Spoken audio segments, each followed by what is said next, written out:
வணக்கங்க. கடவுள் நம்மளை சாதாரணமாக நம்மளை விடலைங்க. பிறந்த உடனே அவர் கண்டுக்காமையெல்லாம் விடலை. பிறக்கும் போதே கருவு பாருங்க, கருவு நமக்கு அம்மா தாயோட வகுத்தில் கருவு தடிக்கும் போதே உள்ளுக்குள்ளே சில வேலைகள்லாம் அவர் செய்கிறார். அதெல்லாம் சொல்லி மாளாதுங்க. மானிடன் ஒரு ஒரு மானிடன். நான் பக்தன் முருக பக்தன். இப்போ தான் கொழுவிலேருந்து சாமி கும்பிட்டு இந்த வீடியோ போடுறேன். என்னங்க, மனுஷனாலேயே இந்த வாயால் பேச முடியாத அளவுக்கு அவர் உன்னதமான வேலைகள் பண்ணுறார். மனுஷனுக்காகவேங்க செய்கிறார். என்ன செய்கிறாருனால், நீங்கள் கருவு தெளிச்சது இல்லைங்களா?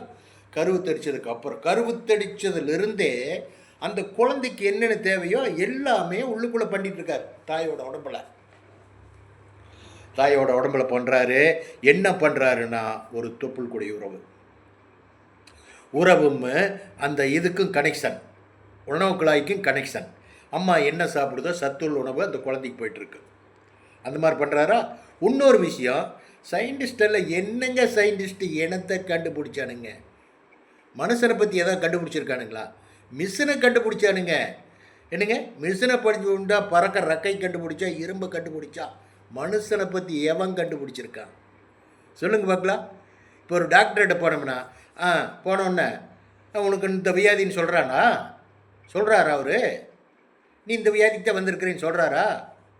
நம்மக்கிட்ட கேட்குறார், உங்களுக்கு என்ன பிரச்சனைன்னு. நம்ம சொன்னா தான் அவர் தெரியுது. கடவுள்கிட்ட நம்ம சொல்லவே வேண்டாங்க, அவருக்கே எல்லாமே தெரியும். அப்புறம் இன்னொரு விஷயம் என்னென்னா, பீடிங் பால் சுரக்கணும் அல்லவா? அந்த குழந்தை பிறந்து மண்ணில் வெளியே வந்ததுக்கப்புறம் அந்த குழந்தை என்ன சாப்பிடும்? இடத்தை கொடுப்பீங்க. அந்த பால் சுரக்கிறதுக்கு உண்டான வேலைகள் பண்ணி பிடிச்சி செஞ்சு என்னங்க உள்ளுக்குள்ளே தாயோட உடம்புல பண்ணி பால் உற்பத்தி பண்ணுறதுக்கு அத்தனை வேலைகளையும் செஞ்சு அந்த குழந்தை பால் குடிக்குது. யார் செய்கிறது சொல்லுங்க பார்க்கலாம்? யார் செய்கிறது? இறைவன், நம்மளை படைத்த கடவுள் செய்கிறாருங்க. ஒவ்வொரு மனுஷனும் உணர்ந்துக்கணும். பறக்கக்கூடாது. தன்னை போல் தேடி வந்தால் வச்சுக்கணும். தேடி வந்தால் வாங்கிக்க, நீயாக பறக்காத. என்ன, எல்லாமே அப்படித்தான். உலகத்தில் எல்லாமே அப்படித்தான். நாமளாக பறந்து போய் கட்டி பிடிக்கிறத விட அதாக வரணுங்க. அதாக உங்களுக்கு கிடைச்சாத்தா இன்பம், எல்லாமே இன்பம், சந்தோஷம் எல்லாமே. நீங்களாக ஓடி போய் அதைய பறக்கக்கூடாது.